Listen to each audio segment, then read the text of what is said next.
Hello, and welcome to the third Climate Restoration Implementation Update of 2025.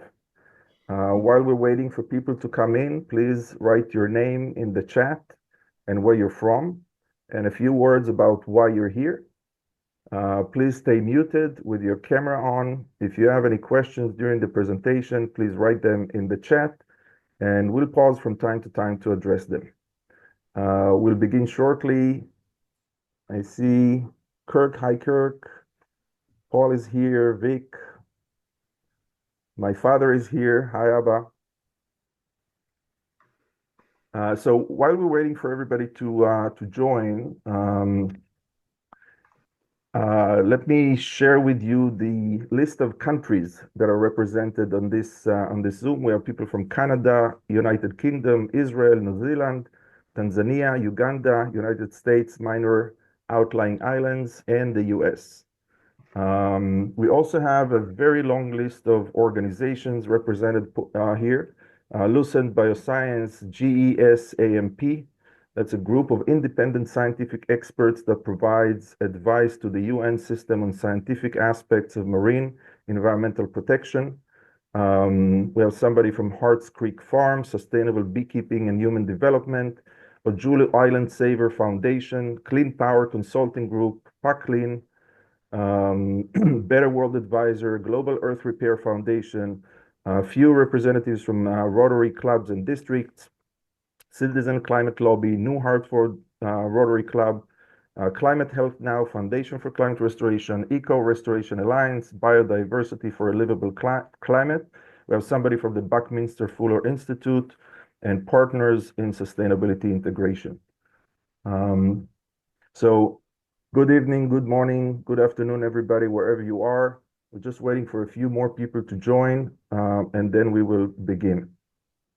In the meantime, please write your name, where you're from, and why you're here in the chat.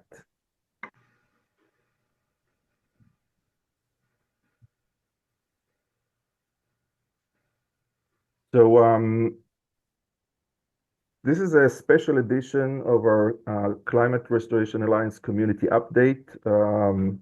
We had a lot of requests from a lot of people to learn more and educate themselves about OIF. Some people are concerned about, what could happen, what could go wrong. So we've decided to dedicate this update to OIF, Ocean Iron Fertilization, and we'll hear from several experts in the field on the various aspects of this solution. Our intention for today is to strengthen your commitment to climate restoration, to fully update you on our progress, and to have you be able, willing, and excited to promote OIF as the viable climate restoration solution. Our agenda for today, we're going to start with a quick opening, talk a little bit about the other good things that OIF can bring with it.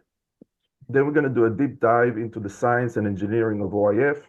We're going to hear from Peter how nature does it. We're going to hear from Peter again how we plan to do it, the engineering side of things. Ellen is going to talk about how we're going to measure it.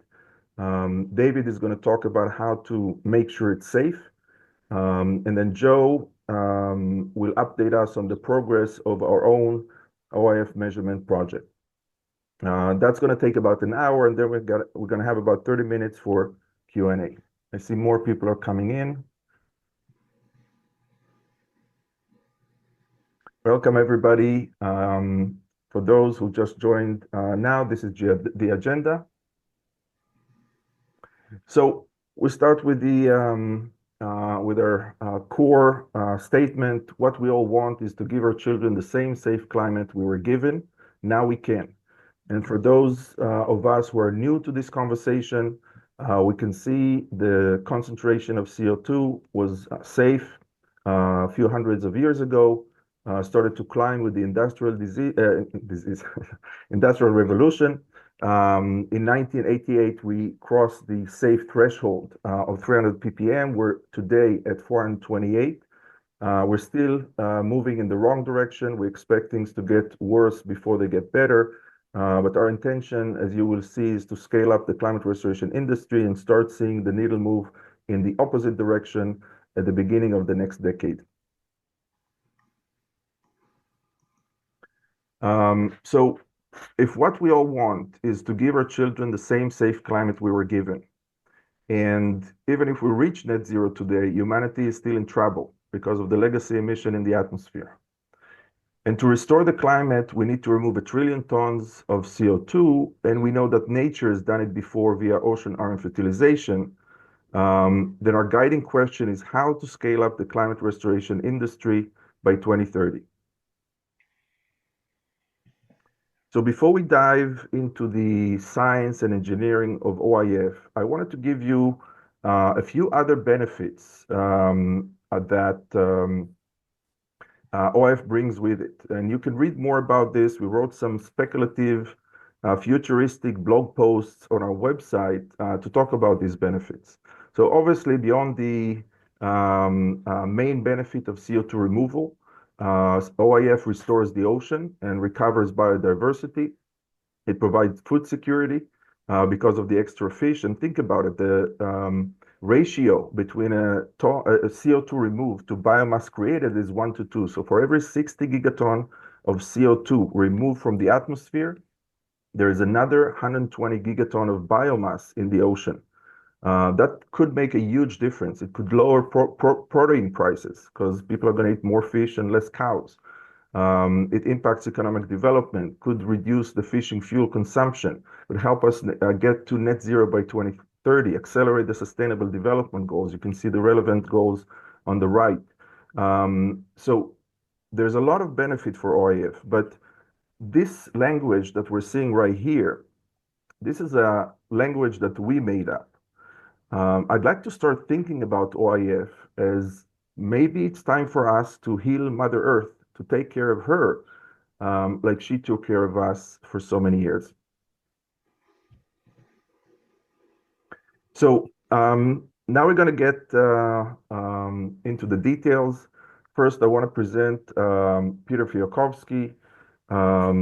Peter Fiekowsky is the visionary founder of the climate restoration movement and the driving force behind our mission to restore a safe, stable climate. An MIT-trained physicist, engineer, and entrepreneur, he worked at NASA, the Fairchild, Schlumberger AI Lab, and taught at MIT. He holds 27 patents from his machine vision company, Automated Visual Inspection. In 2017, Peter, with myself and Terry Molnar, co-founded the Foundation for Climate Restoration, uniting global experts to make climate restoration a reality. His leadership and passion remain at the heart of this critical movement. Go ahead, Peter. Good. Well, thank you. Everyone, thank you for being here. It's a privilege that we've got almost 50 people online, and we're growing the movement. There are some people who haven't heard the whole story about climate restoration, so I'll start with an introduction to the field, and then tell you everything you want to know about ocean fertilization. So, the basics of climate restoration starts with the goal. And so over this graph of CO2, well, the goal of climate restoration is to give our children the same safe climate that we were given. Now, I've said this to thousands and thousands of people, and every single one has either agreed or at least no one has ever said, no, I don't think we want that. So it's a peculiar thing in society when everyone wants the same thing. And it's ironic that until now it has not been promoted. So that's climate restoration, giving our children the same safe climate we were given so that humanity will flourish. So the history is here. This is 1 million years of CO2 records from ice core data in the Antarctic. And so it's accurate. And what you can see is the CO2 levels going up and down with the ice ages. You can see the highest level humans have ever actually survived long term is 300 parts per million. We passed that level in 1920, so 100 years ago. And we're now up here, and our goal is to get CO2 back down here. Now you might wonder, why is the Paris goal to have things be even worse than they are? Shouldn't the Paris goal been to have things get better than they are? And the answer is the Paris goal really was established 45 years ago. And back then, things weren't bad. And it turns out there's no one there is no organization empowered to update the Paris goal, the UN goal. And so we're leading the way to say our goal is to restore the climate. Now, the other thing you can see in the graph is that CO2 is that nature has removed the amount of CO2 we need to remove many times. And if you, and that's interesting, it takes about 100,000 years. Uh, and we know that carbon ends up dissolved in the ocean because that's the only place that can release the CO2 at the end of an ice age very rapidly in just a couple thousand years. If it were rock, if it were it couldn't be released that fast from the seafloor. Trees don't last 100,000 years, so it couldn't be trees. So we know it's dissolved carbon in the ocean. And then, next slide. We also know that climate, we've all learned this in school, that climate is a function of CO2, that the CO2 level goes up and down. The red is temperature, blue is CO2. They go together. If you bottom line is without restoring CO2, other solutions won't matter. Everything else we do won't matter because we're going to be the planet is going to be in conditions that humans have never survived, and we don't know what will happen. Okay, next slide. And uh, this, what we've discovered in recent years, or just the last 2 years, and really the last month or two, is there have been three eruptions. So in addition to the slow motion over 100,000 years of carbon moved into the ocean with photosynthesis, that's catalyzed by iron, which is why it's called iron fertilization. And I'll say more about that. But when Pinatubo's when volcanoes erupt, they throw a lot of dirt into the ocean if they're close to the ocean.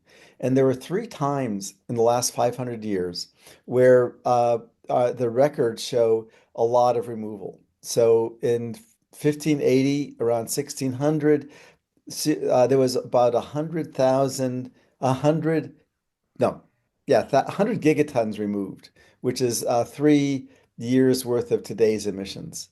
In 1815, after the Tambora eruption, oh, the Billy Mitchell is in New Guinea, north of Australia.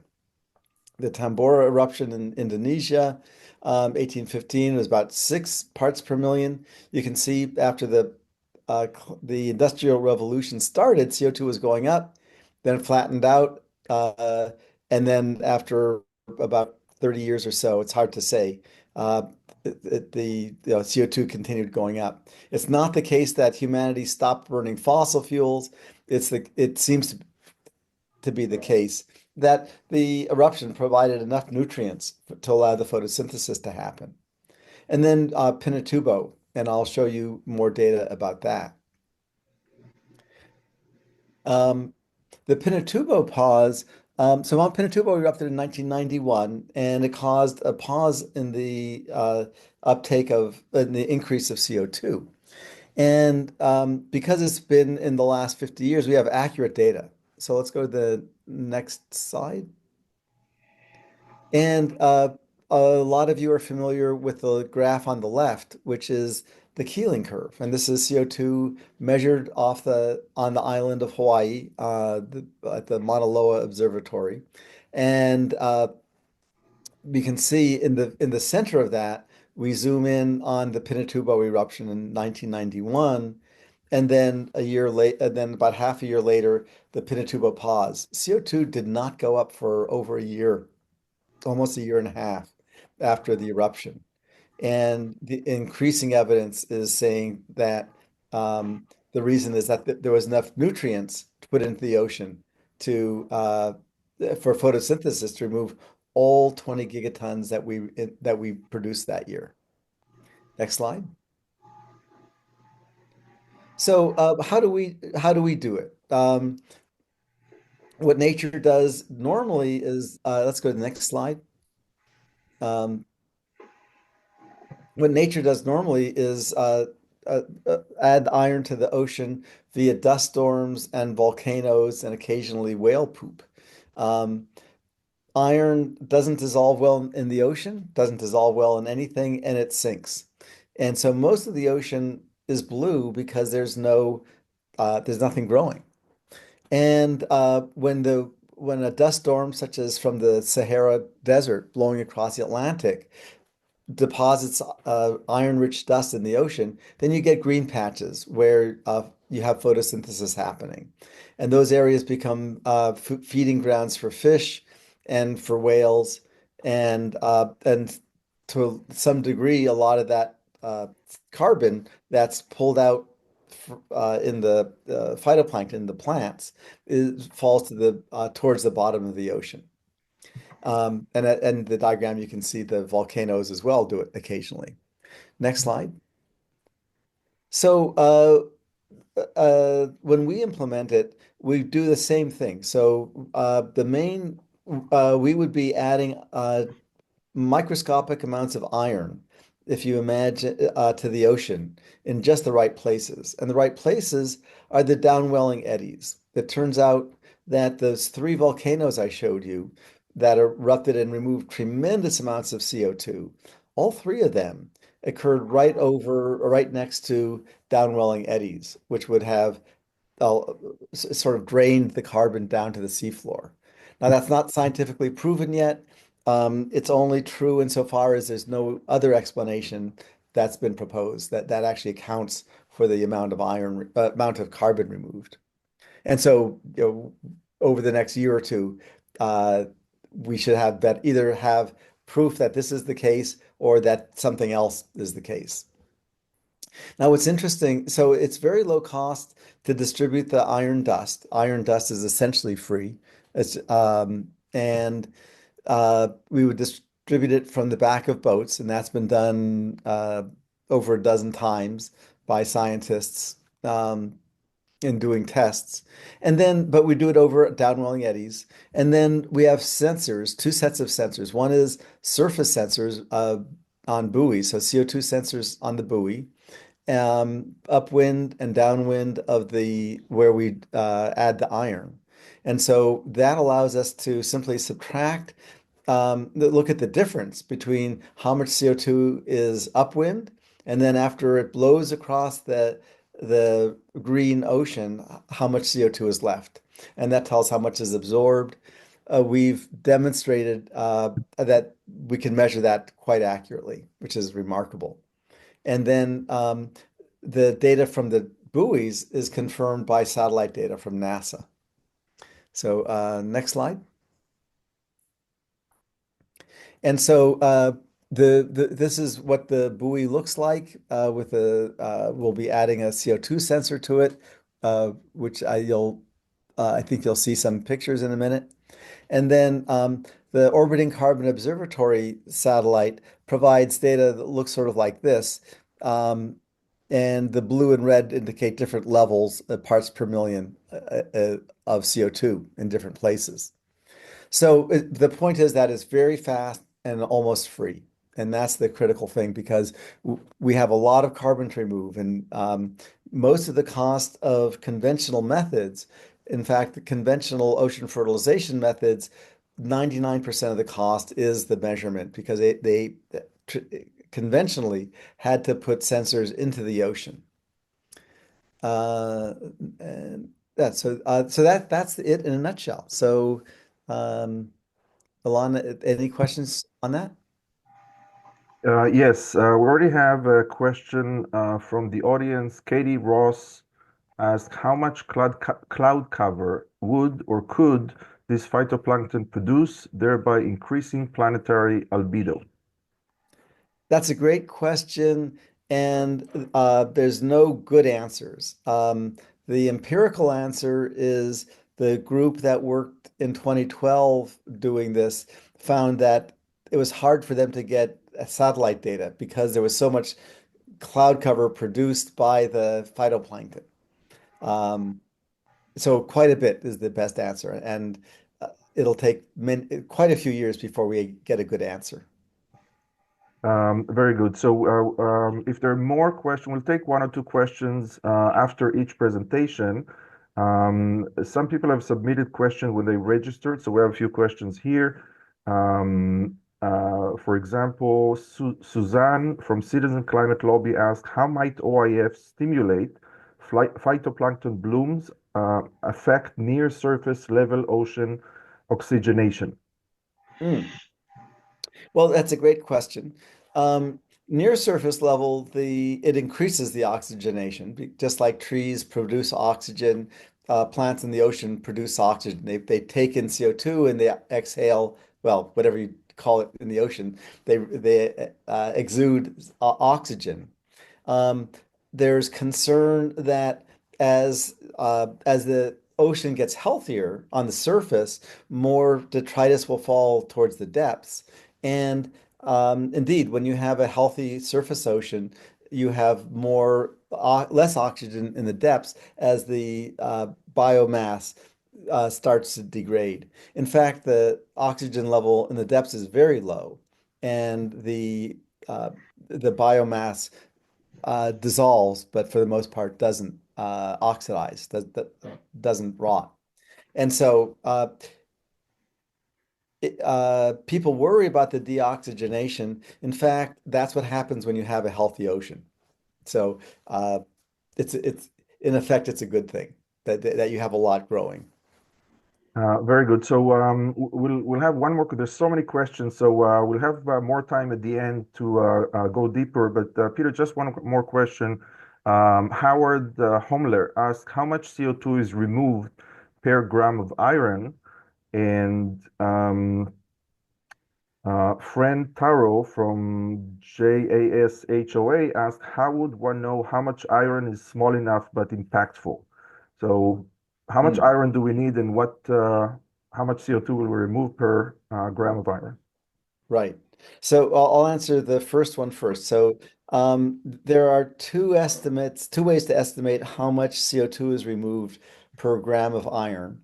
And the theoretical answer based on the work done in the 1980s is roughly 1,000,000 to 1 and million tons of CO2 per ton of iron, or gram of CO2 per gram of iron. The other answer is in initial tests that scientists have done, what they've measured is between a tenth and a 30th of that. And some have gotten as bad results as a hundredth of that. So if you do it badly, you can get less results. And the good news is that the cost of the iron is typically 1 or 2 or 3% of the cost of the whole project. And so if it does require 10 times more than theory says, or 100 times more than theory says, it doesn't significantly increase the cost of the project. Very As a good. scientist and engineer, I always expect that our techniques will improve over time and we should get very good results eventually. Very good. So let's take two more questions, and then we'll move on. So Tucker, let me unmute you.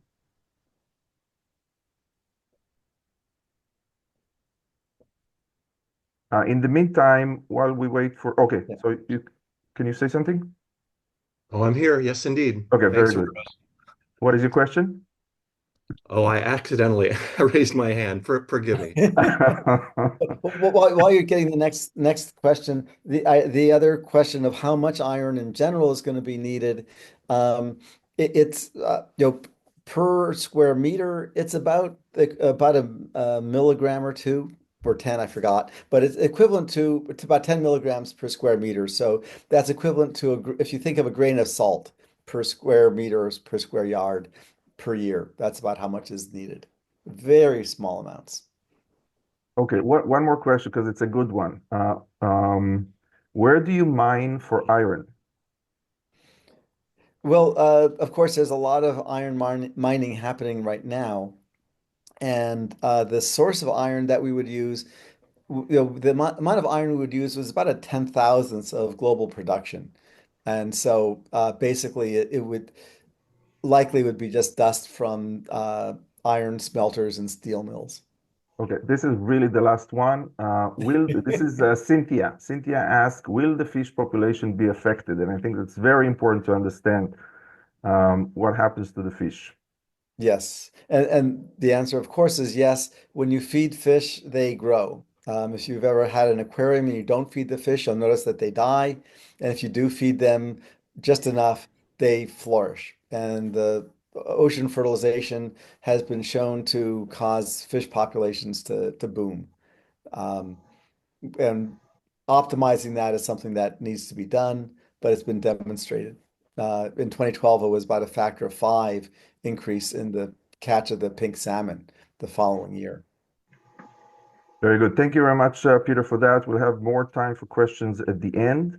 Now I'd like to introduce one of the pioneers of the climate restoration industry, Alan Burnham. Alan Burnham has a PhD in physical chemistry and spent most of his career at Lawrence Livermore National Laboratory on a variety of energy and national security projects.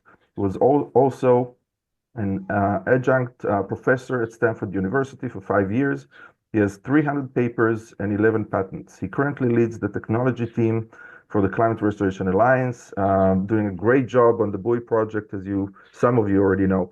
Ellen, are you with us? Is your camera not working?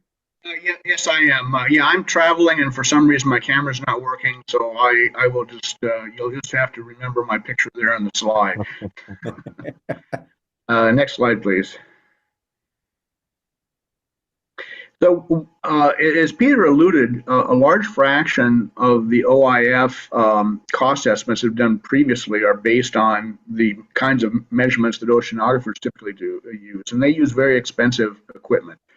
And so, to be cost effective, we're looking at cheaper ways of monitoring what's happening and using that information then to optimize the overall process. We're looking at both satellite issues and floating platforms. And I'll show you a few examples of the progress we've made. Next slide. Now this is work by Peter and a graduate student at Stanford, or Aurelian Gerlino. And Peter already showed you some OCO2 data. It's going around the Earth kind of from top to bottom, and that shows the upper left shows you the trajectory of one set of passes. And in the middle left, you see a little white stripe. That is actually the reflection of sunlight from the ocean. And so the detectors on the satellite are measuring the absorption of gases in the atmosphere by the change in the light spectrum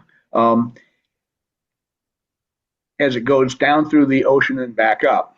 And then there's the little, and the bottom one shows the little blue stripes. That shows you basically the CO2 concentrations that were measured. Peter showed you a better slide on that. But for those of you who took calculus in high school or graduate school, you may remember the chain rule. And so what we're really talking about in terms of measuring the amount of CO2 capture is simply taking the product of the wind velocity times the concentration gradient of CO2, and you multiply those two derivatives, and you get the change in carbon dioxide in the air as a function of time. Now, Aurelian has taken satellite data, and he's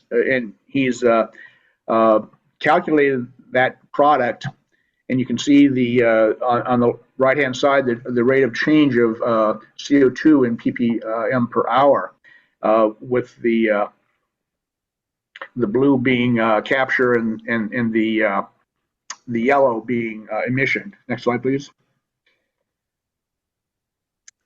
So one of the first thing to notice is in an area around the equator, just off of South America, there's a known area of the ocean that has a flux of CO2 out of the ocean, and in fact, you see that the change in atmospheric CO2 is positive. Next slide, please. Peter talked about downwelling eddies. There's one off the shore, offshore from Mexico, and that has a decline in CO2. Next slide, please. Now, oceanographers typically use dissolved carbon dioxide detectors that range from $3,000 to $20,000 a piece. Peter said we need to get down to $100. We're not sure, we're not quite there yet, but we did find that the $50 to $100 sensors just were not reliable. But an $800 sensor from a company by the name of Isala works actually very well. And on the left-hand side, you see two of these tracking each other. The up and down are the diurnal variations of carbon dioxide in the atmosphere.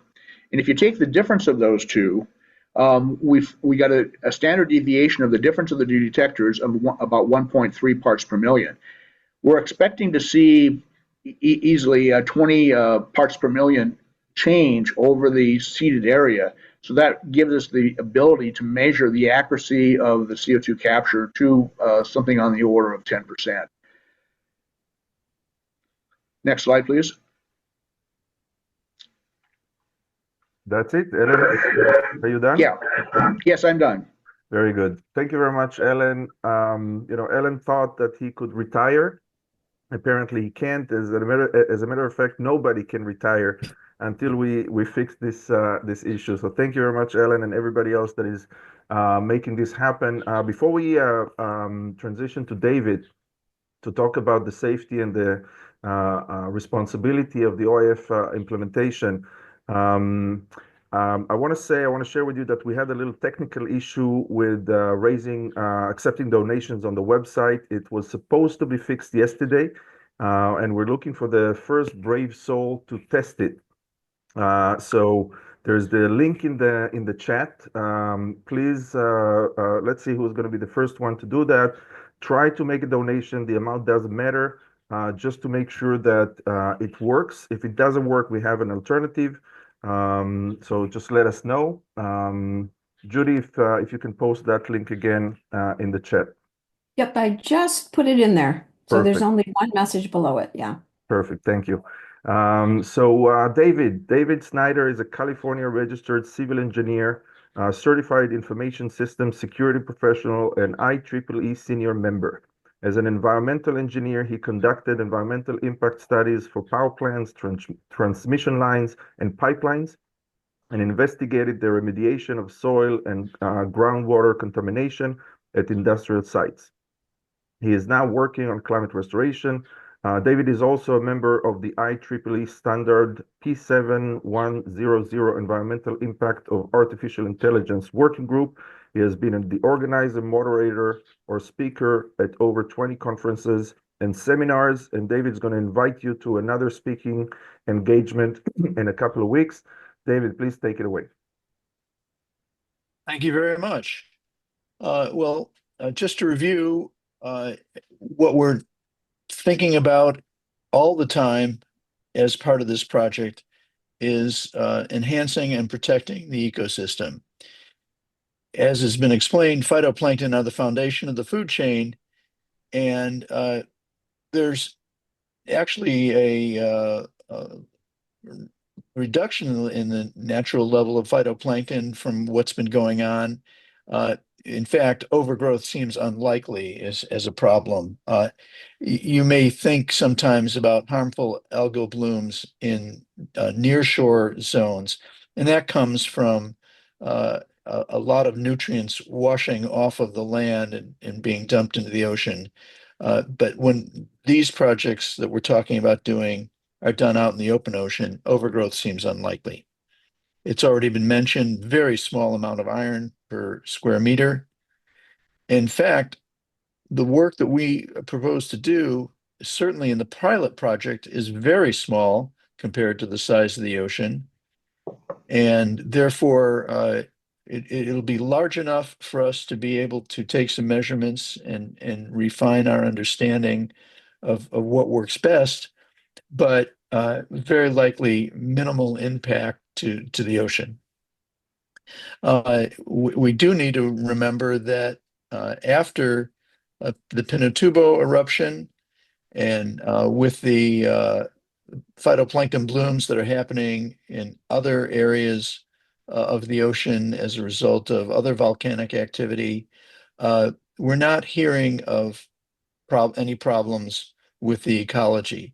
It's the ocean has adapted to this cycle over eons, and we're just trying to replicate a natural process. And of course, we will be monitoring what's going on in the environment. Let's have the next slide, please. Certainly, the benefit has been mentioned early on in this call, in case you joined late, that phytoplankton are the foundation of the food chain, and this means the fishing industry will benefit. The proposed pilot project that we're looking at is anticipated in the South China Sea near the Republic of the Philippines, and it's over 100 kilometers offshore. So that's away from the coastal fisheries that you might worry about disturbing, but far enough out that it will help with the open ocean fishing. Next slide, please. Now, one thing we do have to contend with is public perception. I've been thinking about this for a while, and certainly a lot of the environmental work I've done over the years has involved scoping meetings and public hearings.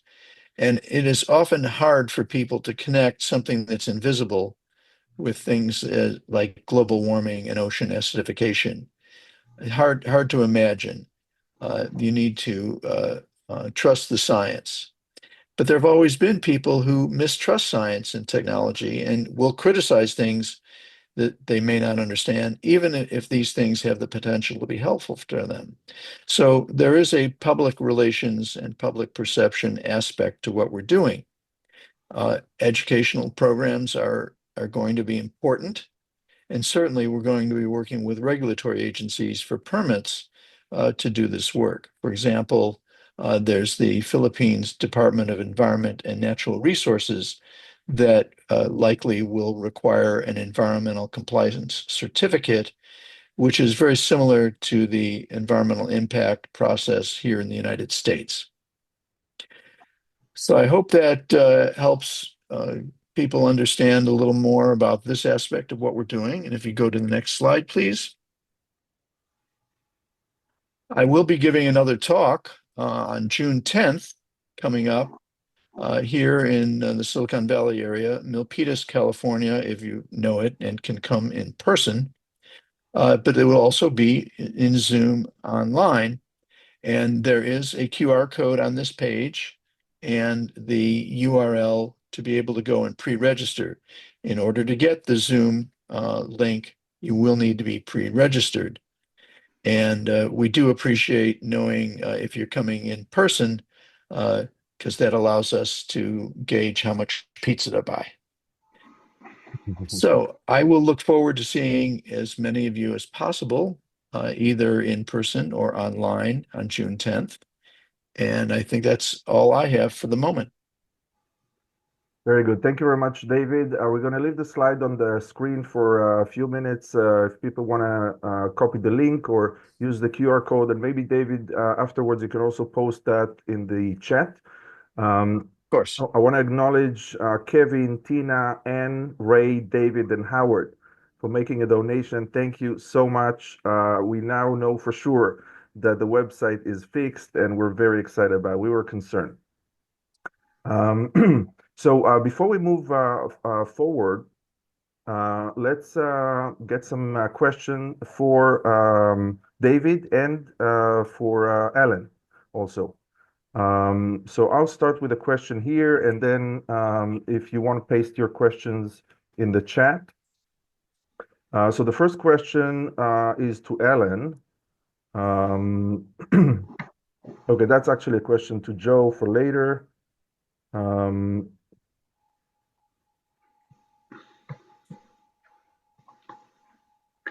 Maybe I could just make a statement that I didn't talk about the underwater dissolved CO2 detectors, and Joe will talk about the progress on that that we've made. So if that's the nature.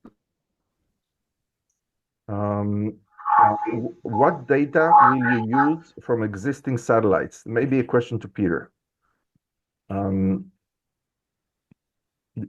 What's the question? What information from the satellites? What data will you use from existing satellites? Okay, so the Orbiting Carbon Observatory is beautifully designed for this purpose. It provides the CO2 level and the wind direction.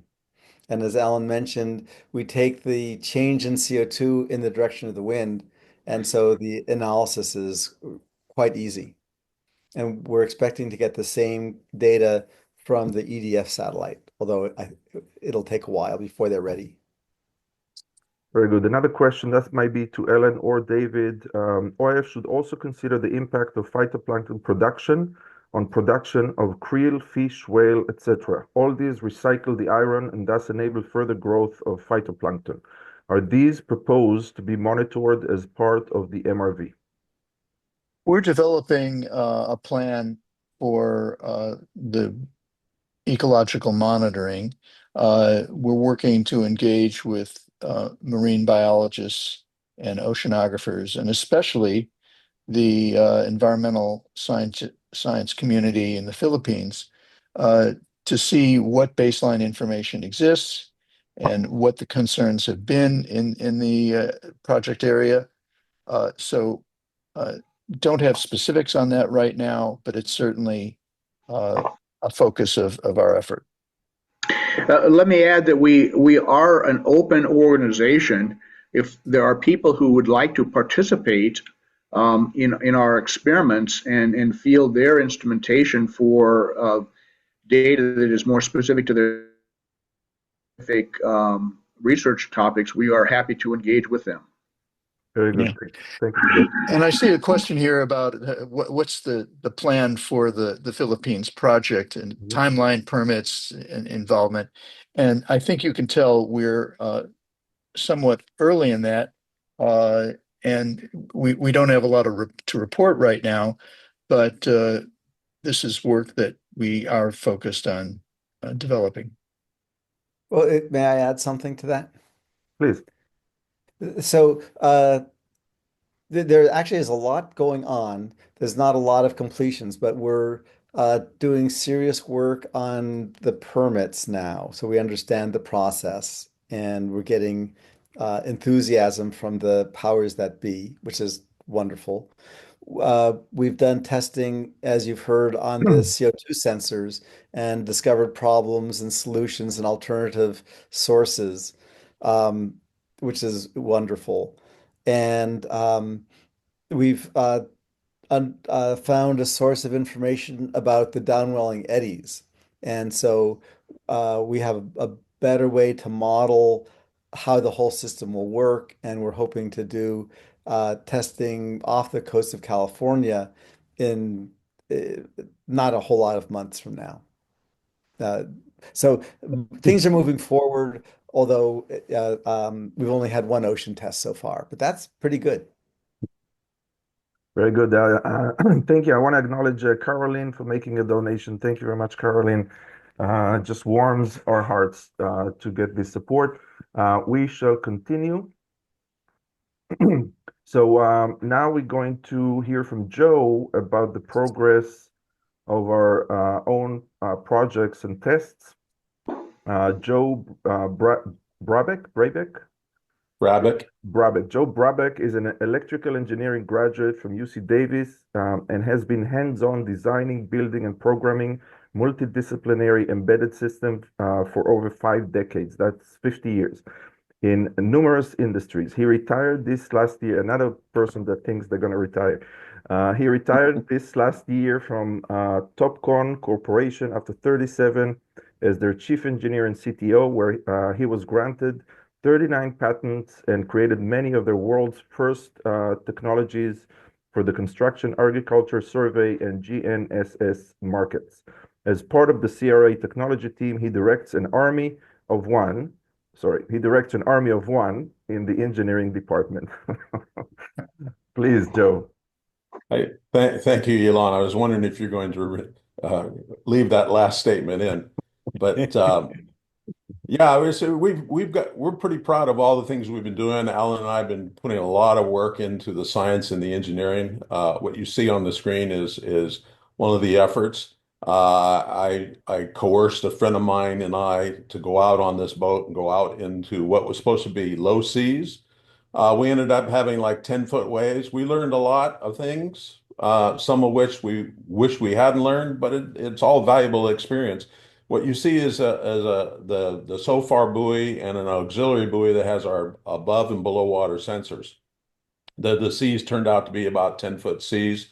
And we learned that this is not a hospitable place, right? And some of the people we've talked to in the industry say that it's actually easier to put a satellite in space than it is to put a buoy out in the ocean. And I would have to agree at this point. But in any case, what you see here is the initial test in the ocean.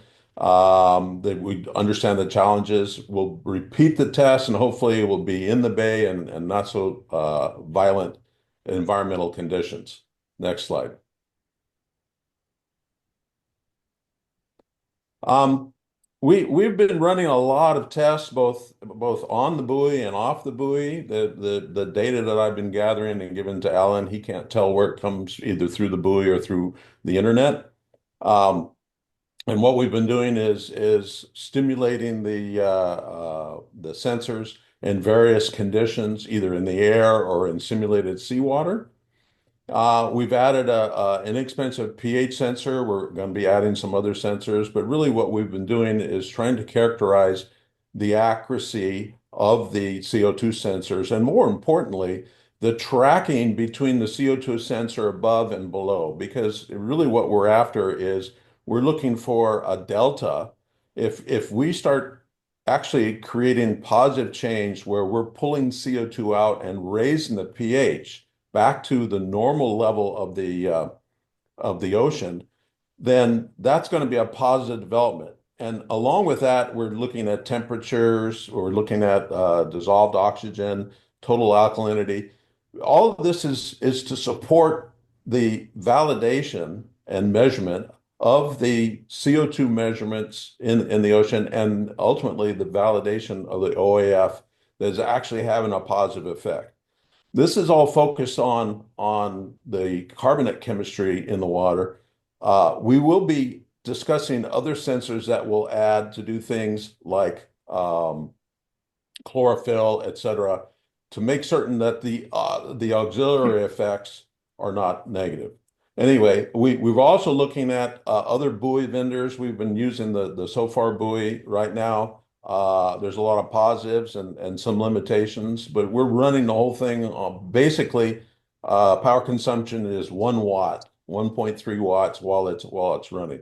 But here you can see some of the things that we've done with the stimulating the CO2, adding in my backyard basically pool chemicals to drive the CO2 up, to drive the CO2 down, and the pH, and just validate that the sensors are behaving the way we believe they should.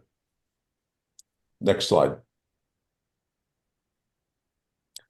So it's just kind of in conclusion, I have a short section here. The next test, I mentioned that earlier on the first slide. We're going to actually go out into the bay and we'll be doing some other tests. We'll be looking at the CO2 sensors. We'll be looking at the wave and the wind data, and we'll be looking at the accuracy of the tracking of the buoys in a current. And one of the key things is to understand if we're in a downwelling eddy and we remain in the eddy, how good is our tracking and what kind of wind velocities are we actually measuring? We think we have a very good accuracy and repeatability both of the CO2 above the air. We need the wind velocities. And so one of the things that we're going to be doing there is collecting wave dynamics, collecting data, and testing one of the other things, which is when we go offshore, we do not have the ability to actually use, coastal cellular connectivity. So we have to depend on lower bandwidth or more expensive iridium satellite connections or other ways of getting the data. So this is really our next step. And at that point, we think we probably have minimum viability to actually go on and start doing some very early engineering tests out in the ocean of a completed buoy. Excellent, excellent. Thank you very much, Joe. Before we move into the Q&A, I would like, first of all, to give you a little mental exercise. So if you can come up with the total number of the patents for David, Joe, Peter, and Ellen, right? So come up with the number, put it in the chat, and the winner will get a lot of respect. Another thing I want to do is I want to go back to our intentions at the beginning. Let me share my screen again. Just if you can quickly say yes or no in the chat, if you feel that following this hour, your commitment is strengthened, you're updated on our progress, and you're able, willing, and excited to promote OIF as the viable climate restoration solution. So if the answer is yes for you, please say so in the chat. I see Chuck says 339 patents. Judy said 156. David said 230. We'll find out the answer at the end. Maybe David, Joe, Peter, and Alan, if you can send me a private message with your number, and then we'll do the calculation towards the end. Okay. So we can now open it up to questions. If you have a question, please raise your hand, and I'll unmute you. And in the meantime, Alon, maybe I'll add something. please. In terms of the why OIF rather than any of the solutions that one reads about in the newspapers. And I don't think we discussed it in this hour. The answer is straightforward. First of all, a solution has to be affordable. And the ocean fertilization, we know it happens naturally. And so we know it can be done at very low cost. And estimates range from 40 cents per ton of CO2 down to 1 or 2 cents. And anything that's less than $1 a ton of removing CO2 is actually financially viable. We have ways to finance that, which comes out to one or a few $billions a year globally. And it turns out that there simply aren't any other methods on the table that can be done for less than 30 times that amount. And so that's why our focus is entirely on ocean fertilization now. Oh, and the other reason is it's been done before. And so if you're doing a project, if you think about it, it's always more appealing to repeat something that's been done before than trying to do something that's never been done before, especially in an emergency like we're in the climate. Very good. So thank you very much, Peter. If you have a question, raise your virtual hand, and I'll unmute you. In the meantime, I'll read some questions from the registration process. Kevin Wolf from Ocean Abundance Restoration Alliance asked, how can we measure increased animal-driven carbon sequestration from adding minerals to the ocean? Could changes in zooplankton species and density be a surrogate? So any of the speakers, feel free to jump in. Well, I'll take it. I'm maybe the closest to an ocean expert. It's difficult, is the answer, Kevin. And yeah, that's the bottom line. Our interest has been in how much CO2 are we removing from the atmosphere. The question of how much of that carbon ends up in fish, how much in dead phytoplankton, dead zooplankton. I think it's an important research project, but really not critical to maximizing measuring and maximizing CO2 removal in the atmosphere. And that's why we're measuring atmospheric CO2 primarily. Sorry. Well, so part of the question might also be people are concerned about that things grow and then the CO2 comes right back out of the ocean. When you're monitoring in the air, you will detect those sorts of effects. So we're really looking at the net storage, which may be largely in the carbonate chemistry, but also in the sinking detritus, as Peter alluded to. Very good. Ron, would you like to ask your question, or would you like me to read it from the chat? Go ahead and read the one from the chat. That's basic. Well, I'll ask the question. Go ahead. Go ahead. I can ask the question. It's basically, how do you correlate the ash that came out of Mount Pinatubo to the small amounts of iron you guys are going to be dropping into the sea to get to that kind of massive 20 plus gigaton absorption rate? I mean, how much is that going to take? How big an area do you have to do? Just some concepts around that. Okay. Yeah. So the scientific reports say that it was about a 600-kilometer arc from the eruption to the end of the ashfall region. And so that's about 300,000 square kilometers. And that was involved in removing the 20 gigatons. And now I forgot, what was the rest of your question? Basically, just trying to understand how you are calculating how much of this iron fertilization you're going to have to do to duplicate that kind of yeah, collection of CO2. Okay, good. Yeah, a good answer is this is we can calculate how much CO2 was removed per square meter per day, just from the raw numbers, 20 gigatons, 600 kilometers, and so on, and a year and a half. And that amount of CO2 per square meter per day is a typical amount for a region of the ocean that has sufficient nutrients. So we know it's reasonable. And the number is 14 kilograms per square meter per day. The amount of iron required to do that, as I said, is about 1 or 10 milligrams per square meter. If you take the 20 gigatons and divide that by a million, the factor of a million, which is the theoretical factor, that would be 20,000 tons of iron dust would be required. It may well be 10 times that, so 200,000 tons. But that's not, as I said, that's my incredibly small fraction of most iron mines do millions of tons a year. Does that answer your question? Yeah, kind of. Yeah. Great. I think so. Yeah. Yeah. So basically we take the amount per square meter or per square kilometer that can be removed and figure out how many square kilometers are needed.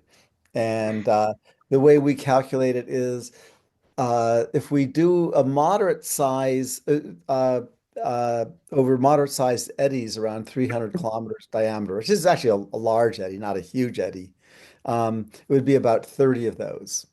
And it probably would be more efficient than how nature did it, just because nature did not have any engineers or scientists on board to optimize how it operated.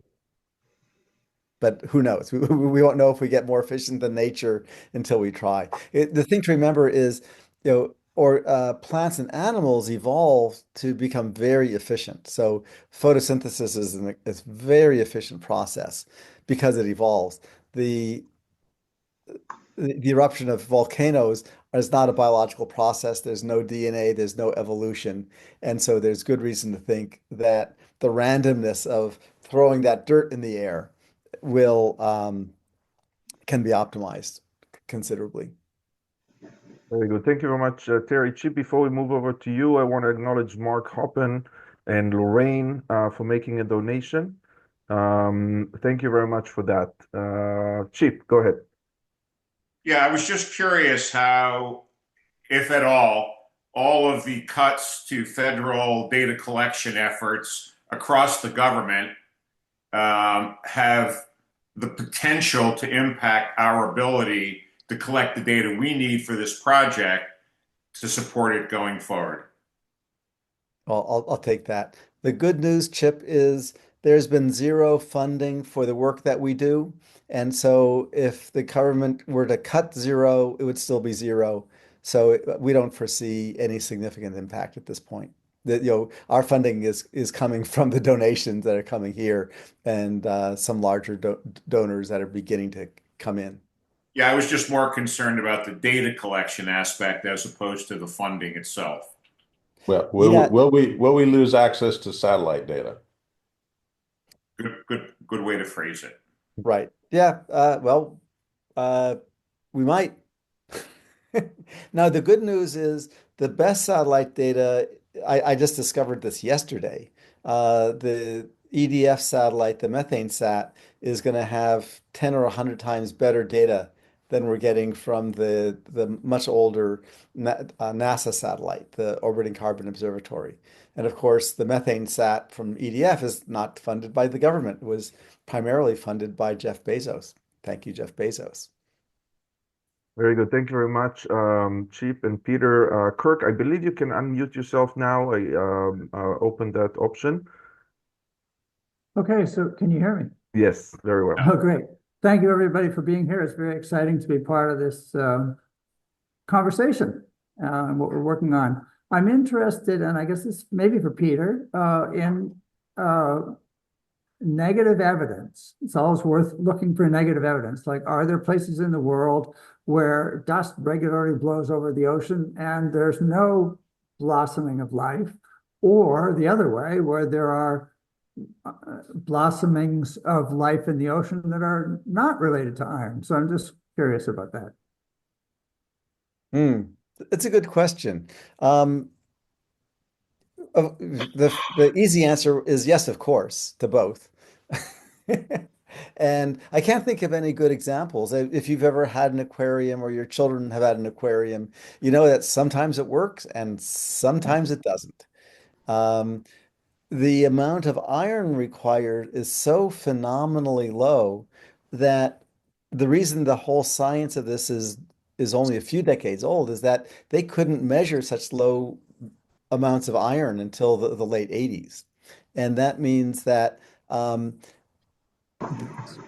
just the fact that there was a ship nearby, like they were doing the experiment on a ship, would put enough iron in the ocean that it would contaminate their results. So that sort of answers your question that, yeah, you can get things growing with no visible iron because the amount of iron was too low to measure. At Okay, least in great. the old techniques. Yeah. Thank you.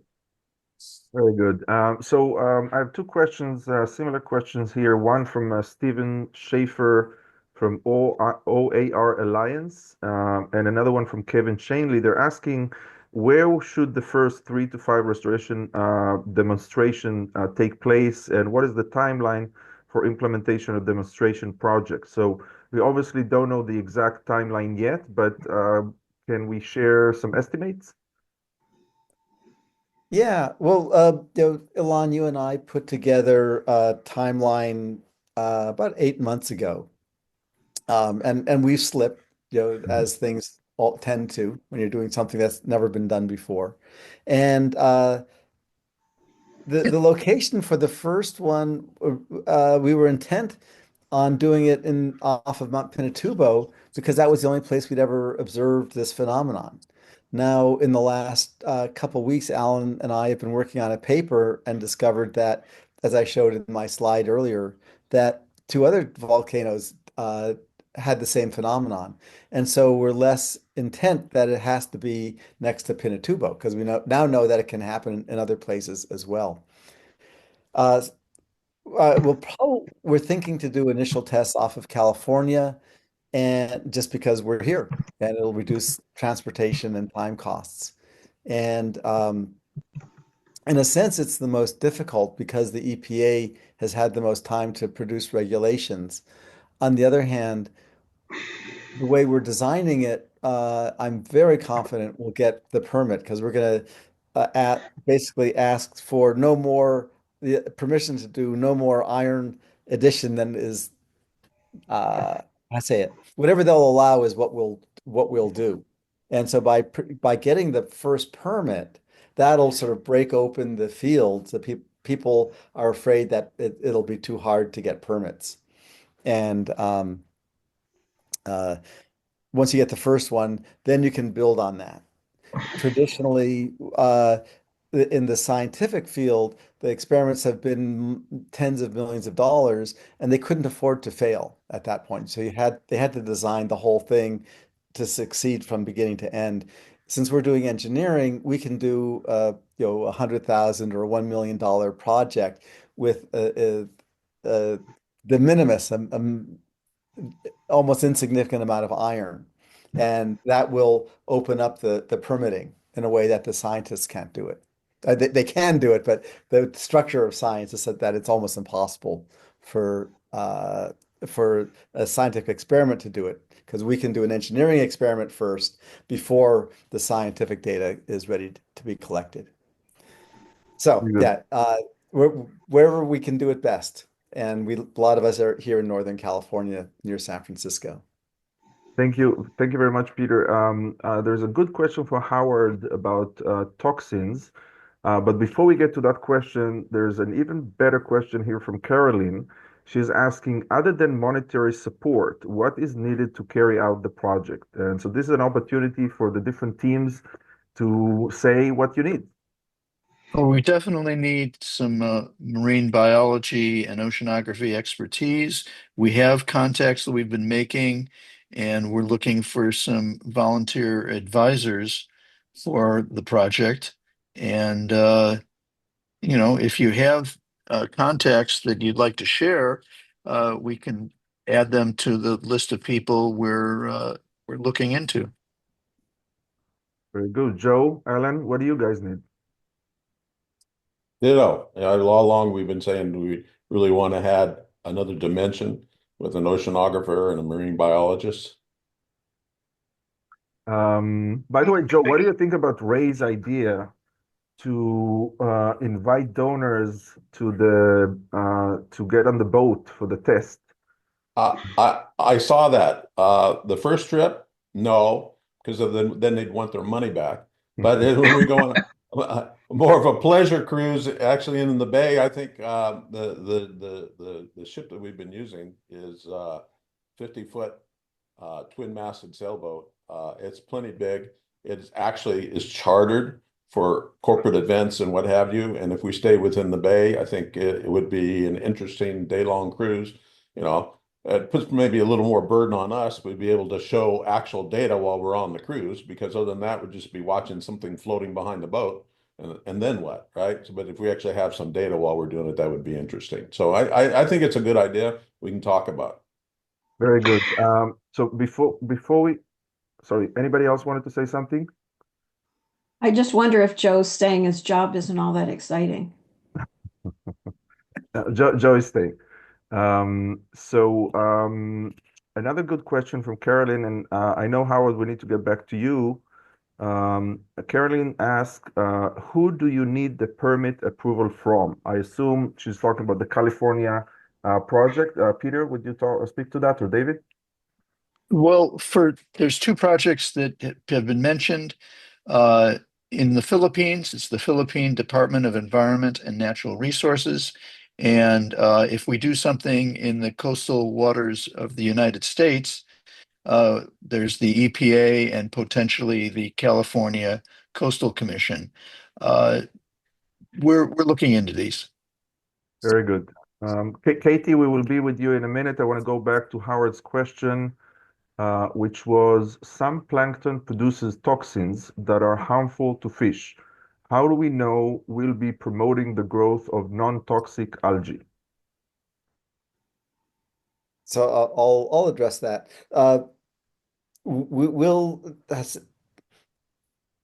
The ocean ecology is complicated and ever changing, and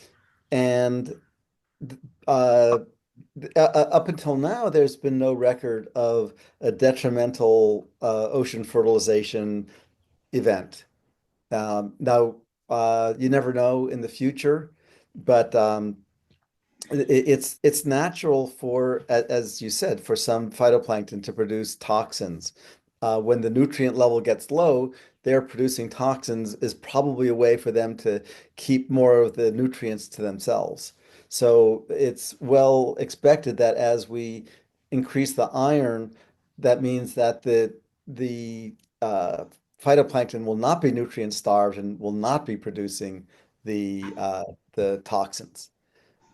Peter, To if I can summarize, add, yeah. yeah, if I can add, the toxic algal blooms are really a nearshore, more of a nearshore phenomenon where the nutrient levels are much higher than what we'll be talking about in the open ocean.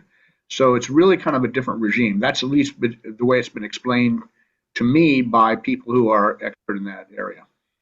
Yeah. Very good. Katie. Also, let me summarize. So the first answer is there's no data telling us that we need to be worried about it. There's no reports of bad outcomes. And the second is the theory says that the outcomes should be better because we're providing the missing nutrients. Very good. Katie, go ahead, please. Thank you very much, everyone. This is just a fantastic gathering. I really appreciate it. So my question, and I wish you all the best for the trial in the Philippines, and I can't wait to see the results. My question goes back to basics a little bit. So we know that every second the Earth is receiving somewhere between 340 and 342 watts per square meter of energy coming in. And we know that the reason why we have a warming climate is because our planet is not releasing the same volume of energy out. So before, we used to have 340 watts coming in and 340 watts coming out. And so we're capturing more heat within our atmosphere. And there's been recent science that explained the increasing temperatures in 2023 and 24 and predicted in 2025 by Jim Hansen and his crew that climate models, the typical climate models can't explain that increase in heat, but what can is the decreasing Earth's albedo. So we're not reflecting as much of that solar radiation and heat potential out of the atmosphere. And they attribute that a lot to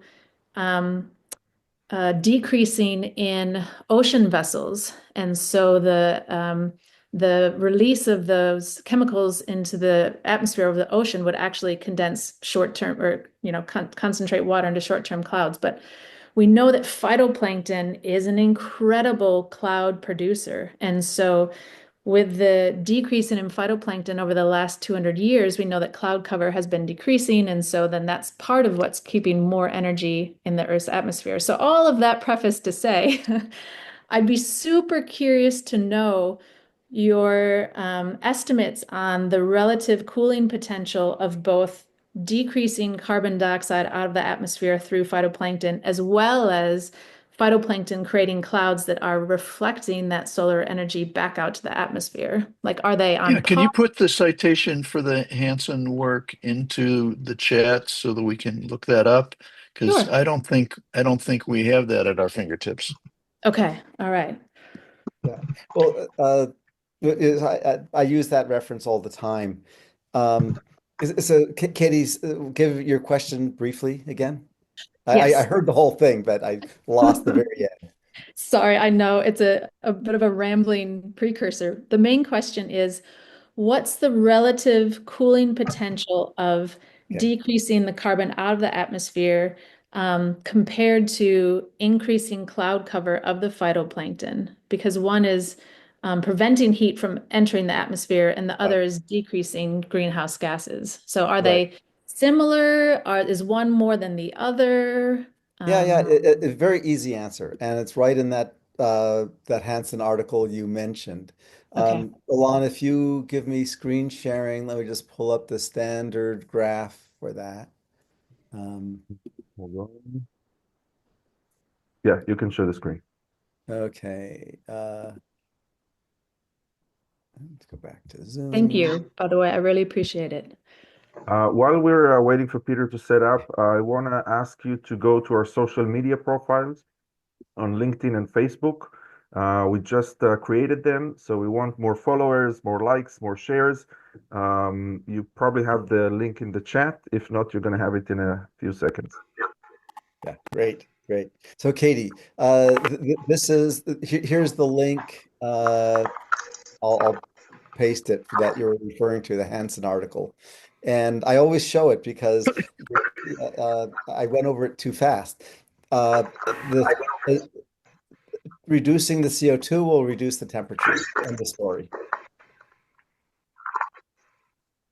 So just to clarify, cloud cover, from your perspective, doesn't have the ability to reduce the energy and therefore temperature in the Earth atmosphere? Yeah, I need to explain a little bit more. So Okay.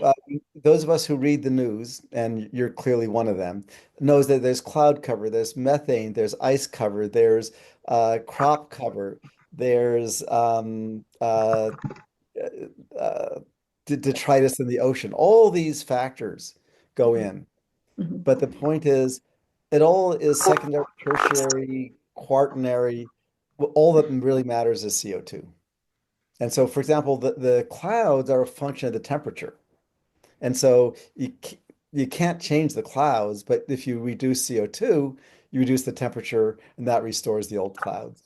And the same with the ice and so on.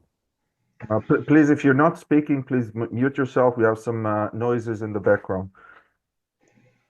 Yeah, one other thing to add, it's a dynamic system. Some of the other graphs that I'll be talking about in the other presentation are that the dissolving carbon dioxide in the ocean so that it becomes accessible to the phytoplankton it's an equilibrium between the air and the water. And similarly, temperature, the ocean acts as a heat sink. So a lot of the global warming goes to warming the oceans.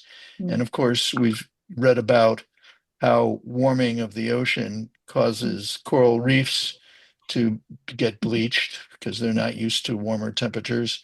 So there's just a lot going on. Well, that's right. And those basic models that NASA puts out in terms of what happens to the sun's radiation as it comes in, it's everybody agrees on, even NASA, that a third of the sun's radiation is reflected by clouds. Like that's one of the kind of the basic foundations of how to prevent energy from entering the atmosphere in the first place. I think you bring an interesting point up. You mentioned modeling. Yeah. And I think one of the guideposts that our group has come along with is that modeling is interesting and helpful, but direct measurements of what really happens are what we need. And that's the driver behind doing a pilot project to see if we can replicate the actual phenomenon as opposed to there's a lot of modeling going on, but modeling is based on assumptions and whatever data you have, as opposed to real direct measurements. So we really have to be a little cautious about going too far out on the ledge when we're talking about modeling. Totally. Katie, I'd like to add that this is Alan. During the pandemic, the air traffic dropped tremendously, and I understand that there were some measurements then about the change in the Earth's albedo, et cetera. But and the other thing that the thing that's shown here is that with the CO2 and the temperature, there's something called the Milankovitch cycles, and so some people say, well, it was a change in the solar insolence, and it turns out that's not enough. There are feedback loops that cause other parts of the system to change, like more dust, which causes the iron fertilization. And there's evidence in the ice cores that you can see lots of dust during the cold times. So I worked for 10 years on laser fusion at Lawrence Livermore, and some of my friends were developing the models for the inertial combined fusion. and there's a lot of radiation balance calculations, et cetera. And you can get things that are, pretty good, but models are not perfect. As David said, first of all, you have to be able to describe all the equations, and second of all, you have to have input parameters for all the constants in those equations, and it's a challenging effort. So while I have done a lot of modeling in my career, I also understand the limitations of models and the value of experiments. As David said, you have to actually get to ground truth with experiments. And let me add, I think, an important thing. It's sort of like the temperature of the room that you're in is a function of the thermostat, the window, sunlight, shades, your exercise, your pet, and so on and so on. So there are very interesting scientific articles that come out every day about how if you have more vitamin D, you'll feel warmer. Well, that's true. But you know what? If you want to warm up your room, turn up the thermostat. And so that's the idea about the CO2. There's an infinite number of things you can measure and write really interesting articles about. And there's millions and billions of dollars spent to get those articles written. But if you want to reduce the temperature, turn down the thermostat, and that's CO2. Or prevent the energy from coming in the atmosphere in the first place. How do you do that? No, that's the whole key, Katie, is if you talk to the scientific community, they'll say, oh, you could do this, that, and the other. You know what? Historically, the only thing that works is CO2. Maybe I don't mean to be in any way like I'm super excited about this. I feel like we're all on the same page. I just think you have an opportunity to take this experiment and show the power of living systems to also regenerate the natural cooling ability of the earth. And so two simple things that you might be able to do in your project is to measure the amount of dimethyl sulfate that the phytoplankton produce to show that extra cloud potential, and then to measure the cloud coverage over the iron filing project, and then to measure that change in temperature with the increased cloud cover, before versus after. So like this, let the science speak for itself, but the science has to ask the right questions. Yeah. Yeah, those are great scientific questions, and I'm sure there will be people who will research them. We have 5 years, Katie. We have 5 years. We're focusing on getting this working. Any scientist that wants to measure the DMS, that'd be fantastic. But we know it's not going to, the only way we can create more DMS that way is by succeeding in what we're doing. So focus is the name of the game. And you're right, the science is really exciting. All right, very good. I don't mean to be like I'm all like Katie, go we but love your enthusiasm. We have 7 minutes to go. Everybody's waiting at the edge of the seat to know who's the winner of the competition. So I didn't get the numbers. Let's just hear them. Joe, how many patents do you have? 39. David? I don't have patents. Okay, Peter, was it 27? 27, yeah. All right, and Ellen? 11. 11. All right, somebody do the math. We have 5 minutes until the end of the call. 76. 77. 77. Very good. So 5 minutes left to make a donation, to contribute, to express your commitment to this important work.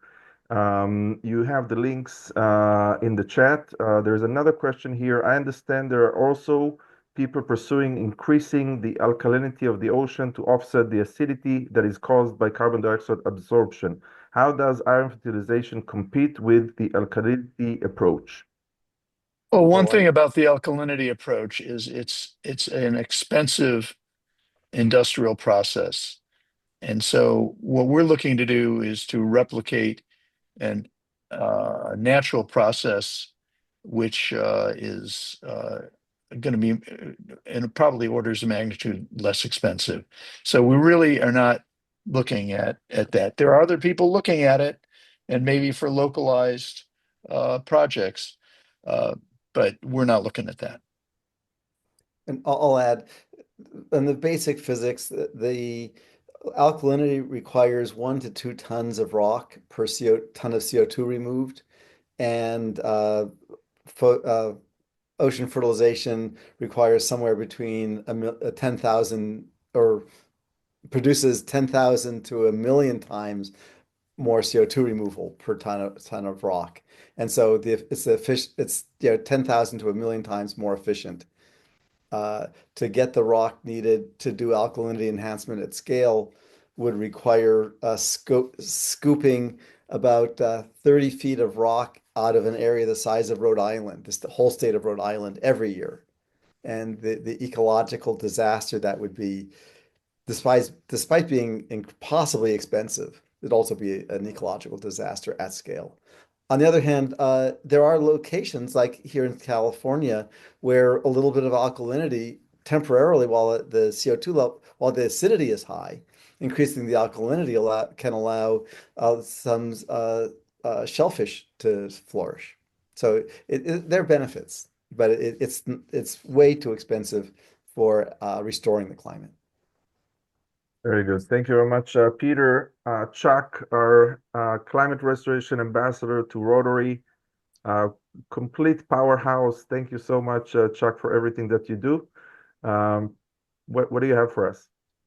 I just want to acknowledge the great scientific work being done, and let everyone know on the call that there's those of us who are ambassadors to the Climate Restoration Alliance. And if anything, if there's an analogy, because Peter used a lot of good analogies, we're the cheerleaders.